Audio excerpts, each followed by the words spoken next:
அரசியலமைப்பு மூலங்கள், தேசிய சின்னங்கள், source of constitution, national symbols இந்த டாப்பிக்கிலிருந்து கடந்த சில வருடங்களாக, அதாவது 2016லிருந்து தற்போது வரைக்கும் டிஎன்பிஎஸ்சியில் என்னென்ன கொஷின்லாம் கேட்டிருக்காங்கன்னும் அதுக்கு எப்படிலாம் விடை அளிக்கலான்னும் இந்த வீடியோவில் டிஸ்கஸ் பண்ண போகிறேன். ஸோ கடைசி வரைக்கும் வீடியோவை பாருங்கள்.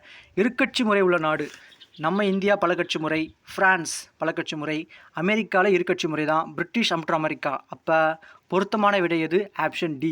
பிரிட்டிஷிலும் இருக்கட்சி முறை தான், அமெரிக்காவிலும் இருக்கட்சி முறை தான். அப்போ ஆப்ஷன் டி தான் கரெக்டான ஆன்சர். தேசிய கீதம் பாடலின் நேரம் எவ்வளவு? இதெல்லாம் டைரக்ட் கொஷின்ங்க. தேசிய கீதம் பாடலின் நேரம் எவ்வளவுன்னா டைரெக்டாக சொல்லணும். 52 செகண்ட்ஸ், 52 வினாடிகள். பிரான்சில் உள்ள கட்சி முறை பலகட்சி முறை. இப்போ தான் பார்த்தோம் ஃப்ரான்ஸு, இந்தியாலாம் பலகட்சி முறையை கொண்டது. அப்போ தேர்தல் சமயத்தில் இந்த மாதிரி கொஷின் கேட்க சான்ஸ் இருக்குங்க இல்லையா? பிரான்சில் உள்ள கட்சி முறை பலகட்சி முறை. எத்தகைய முறையில் அரசாங்கத்தில் வாக்காளர்கள் மறைமுகமாக பங்கேற்கிறார்கள்? மறைமுகமாக பங்கேற்கிறார்கள் அப்படின்றது ரெப்ரசன்டேட்டிவ் டெமோக்ரஸி, பிரதிநிதித்துவ மக்களாட்சியில் தான் மறைமுகமாக அரசாங்கத்தில் வாக்காளர்களும் பங்கேற்கிறார்கள். அப்புறம் நீதி புனராய்வுக்கு கருத்துரு டேஷ் அரசமைப்பிலிருந்து பெறப்பட்டது அப்படின்னு கொஸ்டின் கேட்டால், நீதி புனராய்வுக்கு the concept of judicial review பண்ணலாம் அப்படின்றது அமெரிக்க அரசியலமைப்பிலிருந்து. அதாவது நம்ம பார்லிமெண்ட் ஏதாவது ஒரு சட்டத்தை ஏற்றுனாங்கன்னா அதை நாங்கள் ஜுடிஷியல் ரிவ்யூ பண்ணுவோம் அப்படின்ற ஒரு கான்செப்டே நாம் அமெரிக்கன் அரசியலமைப்பிலிருந்து எடுத்திருக்கோம் அப்படின்றத ஞாபகம் வச்சுக்கோங்க. ஸோ அமெரிக்க அரசியலமைப்பு. அரசியல் நிர்ணய சபையால் தேசிய கீதம் ஏற்றுக்கொள்ளப்பட்ட ஆண்டு, தேசிய கீதம் ஏற்றுக்கொள்ளப்பட்ட ஆண்டு ஆப்ஷன் டி 24 ஜனவரி 1950. அதுக்கப்புறம் இந்தியாவின் தேசிய பாடல் வந்தே மாதரம் பங்கிம் சந்திர சட்டர்ஜியால் மிகவும் பிரபலமான நாவல் எந்த நாவல்? ஆனந்த மடம். ஆனந்த மடம் ஆப்ஷன் சி. அந்த நாவலிருந்து எடுத்துப்பட்ட ஒரு பகுதி.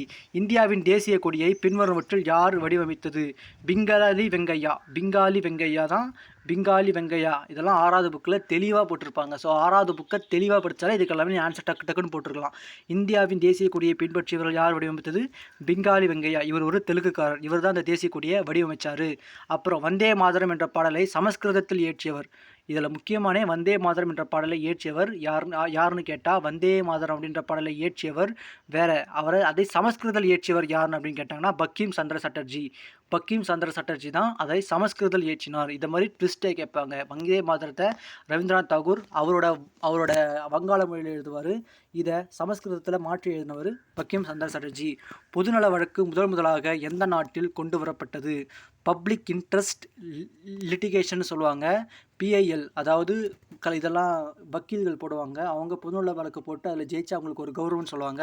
இது எந்த நாட்டில் கொண்டு வரப்பட்டது அப்படின்னா அமெரிக்கா நாட்டில். பொதுநல வழக்கு அப்படின்ற விஷயம் அமெரிக்கா நாட்டில் தான் நம்ம எடுத்திருக்கோம். அரசியலமைப்பு மூலங்கள்லேருந்து. அப்போ article 312 of the Indian constitution provides for all India service the states wanted to have unfortunately in bureaucracy. இதுக்கு கரெக்டான ஆப்ஷன் என்னென்னா ஏ கூற்று மற்றும் கூற்று உண்மை, ஆர் தவறு. ஒரு சீரான தன்மையுடைய அதிகார வர்க்கம் இருக்க வேண்டும் என மாநிலங்கள் விரும்பின.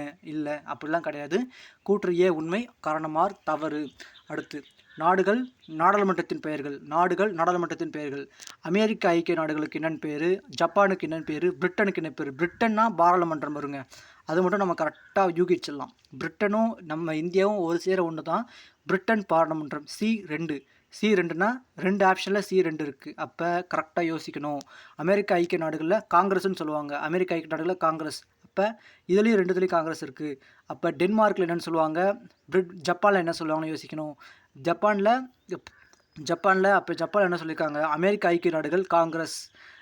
ஜப்பானில் என்ன சொல்லியிருக்காங்கன்னா டயட். Japan Diet. பிரிட்டன் என்பது பிரிட்டன் பாராளுமன்றம். Denmark Folketing. Option B is a correct answer. India நீதி புனராய்வு என்ற கருத்துருவை அமெரிக்காவிலிருந்து பெற்றது. நீதி புனராய்வு என்பது ஜுடிஷியல் ரிவ்யூ. கரெக்ட். ஜுடிஷியல் ரிவ்யூவை நம்ம அமெரிக்காவிலேருந்து தான் வாங்கினோம். Both the federal and state levels, state laws can be subjected to judicial review by the Supreme Court. The Constitution Article 13B saves the acts from judicial review. இதுக்கான கரெக்டான answer சட்டப்பிரிவு 13B நீதித்துறை மறு ஆய்வு செய்வதை தடுக்கிறது அப்படின்னு கேட்குறாங்க. 13ன்றது ஃபண்டமெண்டல் ரைட்ஸில் வரும். அதுக்கும் சம்மந்தம் இல்லை. 13B நீதித்துறை மறு ஆய்வு செய்வதை தடுக்கிறதுல கிடையாது. 1 மற்றும் 2 கூற்று 1 மற்றும் 2 மட்டும் சரிங்க. அவ்வளோதான். Option A is a correct answer. அடுத்து நீதி புனராய்வு ஜுடிஷியல் ரிவ்யூ பற்றி கீழ்காணும் வாக்கியங்களில் எவை சரியானவைன்னு கேட்குறாங்க.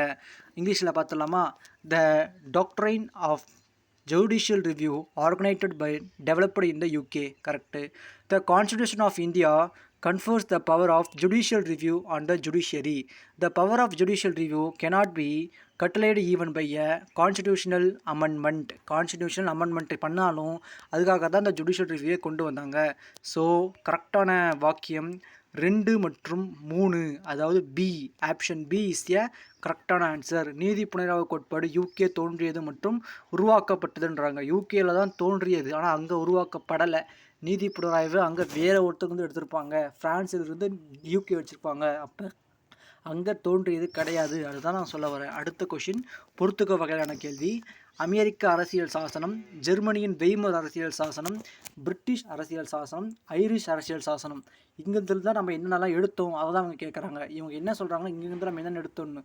கரெக்டாக பிரிட்டிஷ் நெருக்கடி நிலையை அடிப்படை உரிமையில் நிறுத்த வைத்தல் நம்ம பிரிட்டிஷ்கிட்ட தான் எடுத்திருப்போம். இப்போ சிக்கு 2 எங்கே வருது? ஆப்ஷன் டி இல்லை, அப்போ ஏ தான் கரெக்டான ஆன்சராக இருக்குது. அமெரிக்க அரசியல் சாசனம் என்பது உச்சநீதிமன்ற நீதிபதிகளை பதவியிலிருந்து நீக்கும் முறை. இது ரொம்ப ரொம்ப முக்கியம். அமெரிக்க அரசியல் சாசனத்தில் இருந்தால் நம்ம உச்சநீதிமன்ற நீதிபதிகளை பதவியிலிருந்து நீக்கலாம் அப்படின்ற முறையை எடுத்தோம். ஜெர்மனியில் வெய்மர் அரசியல் சாசனத்திலிருந்து நெருக்கடி காலத்தில் அடிப்படை உரிமைகளை நிறுத்தி வைக்கலாம்னு ஜெர்மனிக்கிட்ட இருந்து எடுத்தோம். பிரிட்டிஷ் அரசியல் சாசனத்திலிருந்து ஒற்றை குடியுரிமையை நம்ம பிரிட்டிஷ்கிட்ட இருந்து எடுத்தோம். அடுத்து ஐரிஷ் அரசியல் சாசனம். ஐரிஷ் அப்படின்ற அரசியல் சாசனக்கிட்ட இருந்து பாராளுமன்றத்தின் மேலவைக்கு பிரதிநிதிகளை நியமனம் செய்யலாம் அப்படின்றத நம்ம ஐரிஷ் நாட்டுக்கிட்ட இருந்து எடுத்திருக்கோம். கீழ்கண்ட எந்த நாட்டு அரசியலமைப்புடன் இந்திய அரசியலமைப்பின் முகவரை பெரும்பகுதி கொடுத்துள்ளது? ஃப்ரான்ஸ் தான். ஃப்ரான்ஸ் நாட்டில் தான் அரசியலமைப்பு பெரும்பகுதி ஒத்துள்ளது அப்படின்னு சொல்லுவாங்க. கீழ்கண்ட எந்த நாட்டு அரசியலமைப்புடன் இந்திய அரசியலமைப்பின் முகவுரை பெரும்பகுதி ஒத்துள்ளது? ஃப்ரான்ஸ். அதுக்கப்புறம் உலகிலேயே எழுதப்பட்ட மற்றும் மிகவும் நீளமான அரசியலமைப்பு இந்தியா தான். உலகிலேயே எழுதப்பட்ட மற்றும் மிகவும் நீளமான அரசியலமைப்பு. எழுதப்படாத மிக நீளமான அரசியலமைப்பு இங்கிலாந்து. எழுதப்பட்ட மிகவும் நீளமான அரசியலமைப்பு இந்தியா. ஸோ இது வரைக்கும் பார்த்த கொஷின்ஸ்லாம் உங்களுக்கு எந்த அளவுக்கு யூஸ்ஃபுல்லாக இருந்தது, இல்லை புரிஞ்சுதா, இன்னும் ஏதாவது எக்ஸ்பிரஷன் தேவைப்படுமா, இன்னும் ஏதாவது மேலும் சில கருத்துக்களை இதில் சொல்லணுமா, எல்லாத்தையுமே கீழே கமெண்ட் பண்ணுங்கள். அதுபடி நான் வீடியோ கொடுக்க ட்ரை பண்ணுறேன். ஸோ அடுத்த வீடியோவில் சந்திப்போம். தேங்க்யூ.